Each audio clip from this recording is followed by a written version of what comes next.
As I've said regarding shadow work over the last few years, and I teach clients to get comfortable with the uncomfortable, to move into the discomfort. I think it was Rumi said, when turmoil rules, go in. So to move into that discomfort and feel it and allow it to breathe through us.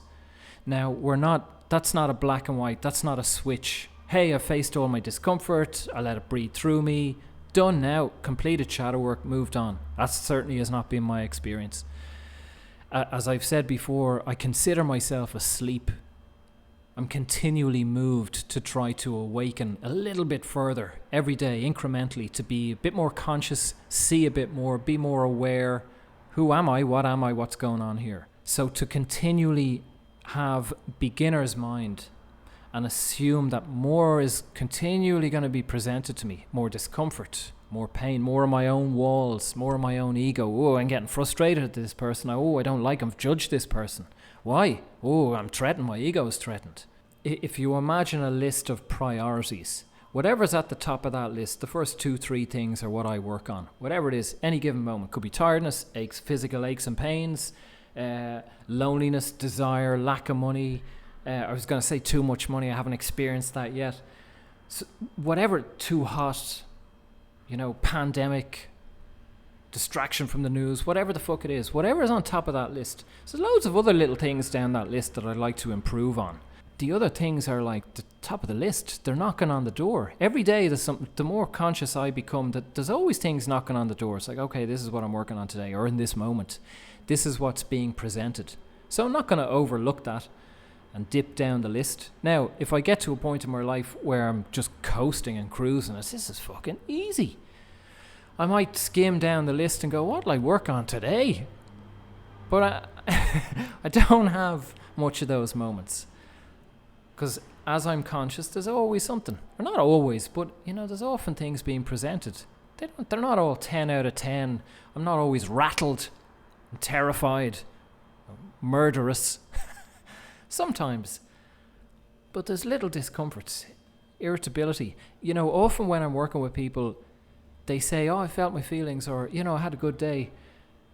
And over time, I realized that in many cases, they're not very conscious. They're not really aware of what's going through them. People tend to think, if I don't have an argument, if I don't get fucked up, I had a good day. Yes, they don't pay any attention. They don't really look at the feelings or what's passing through their core. No awareness. That's cool, but it's a sign that we're just conditioned to kind of be asleep. Now, if they get angry and someone's presented and something goes in inverted commas wrong, bang, had a bad day, I had to look at myself, I had to look at the feelings, oh my God, I had to fucking correct the situation. But if we can be conscious more and more, we can witness, well, what's passing through in any given moment. And we may see that there is discomfort there. There's tension. Degrees of tension in different... I'm doing it now. Degrees of tension in different parts of the body. Aware of, observing, integrating, walking down the street, degrees of tension, self-conscious, traffic, noise, busy, I'm irritable, I'm overtired, whatever it may be. Observing, feeling, more in tune that, there's always something passing through me. What I wanted to say was, when the pressure gets enough, when it's high enough, I turn around and face it. Now, hopefully, the more conscious I can become, I can turn around and face it before I'm being wrung out to dry, before I'm in a panic attack, before I'm fucking pulling my hair out. So the point of this work is that the more conscious we can become, we can spot these things coming up. When it's a 1, 2, 3 out of 10, we can feel what it is. We can work with it. The rage or the anxiety or the uncomfortable person, the person who pushes all our buttons, the kids, the husband, the wife, the boss, car breaks down. These things are designed to activate us. Now, if we can be present way before that happens, maybe it won't get to that stage. Maybe the inner discomfort won't bubble up so that the car breaks down or you have an argument with your spouse or whatever it is. Be working early on. That pressure is important, okay? The bubbling up intensity is needed. You can work with it, you can evolve, you can integrate those frequencies, feel those emotions, the anger, the sadness, the whatever it is. Be at home with you, allow it to pass through, observe consciousness, integrate it, bank it, evolve. Now this is where I'm at right now. Consider this. As I've said before, to be the great tennis player, you need to train with great tennis players. You need to train with people who are constantly trying to trick you, beat you, the best. And then hopefully, if you're any good, you'll get out on the world stage and you'll play the best. And again, they're trying to beat you. And that pressure forces you, hopefully, if you have the fucking discipline, tenacity and talent to keep going, to become a better tennis player. So if you want to be a great boxer, you're going to have to get punched in the face many times. You're going to be other people trying to punch you in the face. You got to keep fucking, you got to faster, fitter, stronger, more disciplined, a lot of training.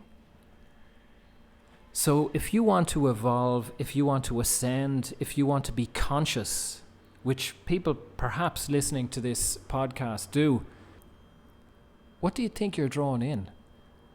You're drawing in pressure. In a sense, the key to not having pressure is don't evolve. Close this fucking podcast, close your spirituality books, put your crystals in the bin, and go drinking. Turn on the TV. There's loads of fucking great reality television on. Watch, put your feet up, watch Desperate Housewives of fucking Arizona or whatever it's called, the Kardashians, and get stuck in. Dig out the fucking ice cream and popcorn and go for it. That's the best route. If you're wanting to be conscious, you're going to have to fucking train. You're going to have to face pressure. The diamond, pressure. The lotus flower, mud, phoenix from the ashes. All these fucking cliches that I keep repeating. You need pressure. If you want to learn what it's like to be in a healthy relationship, you're going to have to be in relationships. You're going to have people push your buttons, test you.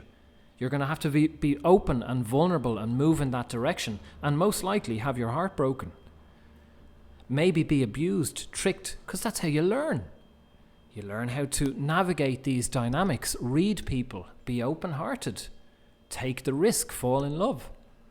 The gem of this podcast and what I'm realizing, a deeper layer, is for me to go further, for me to be more conscious, I need a fucking serious gym. I need pressure. And I think you do too, because you're looking at it. We got the fucking dodgy election. As I've said for years anyway, only slaves vote. I'm a grown man. I'm moving into my godhead, or trying to. I don't need a fucking master. I don't need a president. I don't need someone to confiscate my money and spend it. I can do that myself. So I've designed the pressure of that. I've designed the pressure of the corona flu, the lockdowns, the potential vaccines, the limitations of travel. So I can see all these things as things that I have to fucking fight against. I gotta fucking stop this. Or, like for example, if you're the boxer or the tennis player, is the tennis player going, he's fucking beating me. He's not going to throw his racket. He's the guy I'm training, he's beating me. No, he's going to try and fucking beat the guy back. He's going to try and, I don't know anything about tennis, be a better fucking tennis player. You know, if Conor McGregor is getting fucking strangled in the ring, he doesn't stop and go to his coach and say, this guy, he's beating me. I need him to go easier and be gentle. It's not going to do him any good. You're not going to be a better fucking fighter or a better boxer if you get the guy to be fucking placid. Can you just be nicer, please? So if we come to this plane, this dimension, to train, to experience, to become fit, stronger, sharper, more conscious, more godlike, more centered and present and aware of who and what we are, it's not going to do us any good to have to be coasting along, watching the fucking Kardashians and eating ice cream. We need to be pushed. We need pressure. You know already from maybe college or university or jobs you've been in or relationships you've been in. I know you have stories of where things went, in inverted commas, wrong, but you also have stories, and you know people who've pushed you and you've excelled, you've been stronger. You think, God, I'm glad that person pushed me. I realized I could do the job. I realized I was able for this. I'm glad I fucking stuck with it and I didn't run away. So this is what you're in. For my awareness and thinking, I'm changing my perception of what I'm in. The coronavirus to me is a fucking gift. The lockdowns are a gift. The threat of a vaccine and vaccine passports is a fucking gift. It's an opportunity to force me to center myself. Find the eye of the needle. Be centered. I've said before, I've talked about Egyptian mystery schools. And in ancient Egyptian mystery schools, they use crocodiles. And I think it was under pyramids or a pyramid. But they were underground pools anyway. And the initiates who had done years of training, or lifetimes, if you like, of training, would be blindfolded and dropped into this pool, pitch black. They used the third eye. They're visualizing this hole. They dive down into this pool and they find their way, pitch black. But by using their inner sight or inner vision, they're visualizing a hole. So there's a hole in a wall of this pool, of this tank.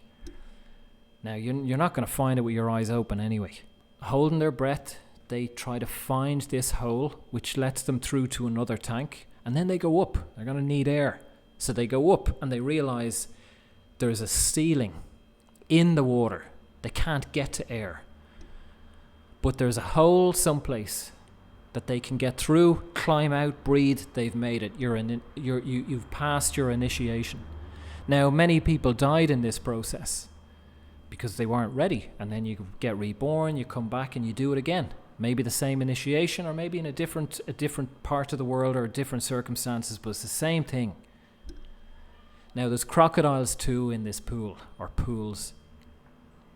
Maybe you get eaten. But if your focus is sharp enough, you find your way through these two holes. Now, I know that might sound fucking bizarre.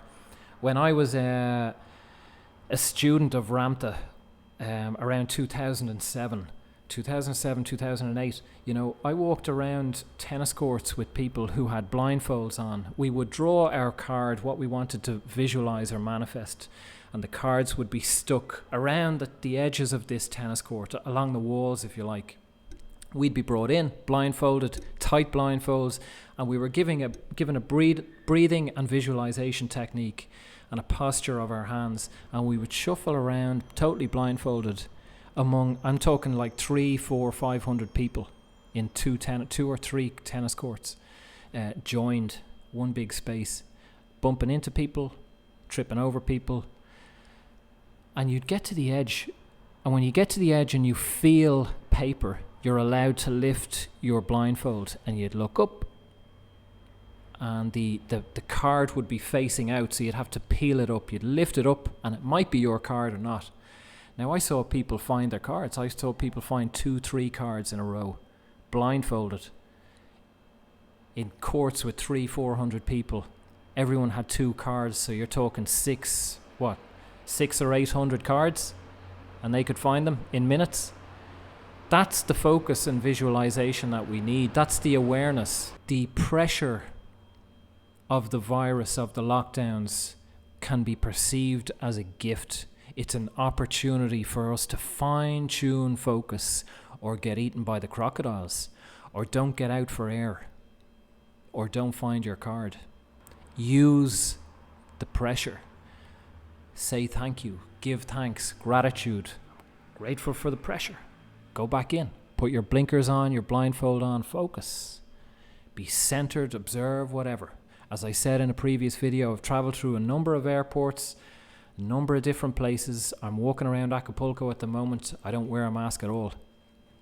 It's mandatory here. They want people on the beaches to be fucking wearing masks, and they take your details when you enter the beach. They spray you with disinfectant. I haven't done that once. I found ways through. I found entrances to the beach that there is none of these checks, or I've gone early in the morning. It's possible to find our way through all of this.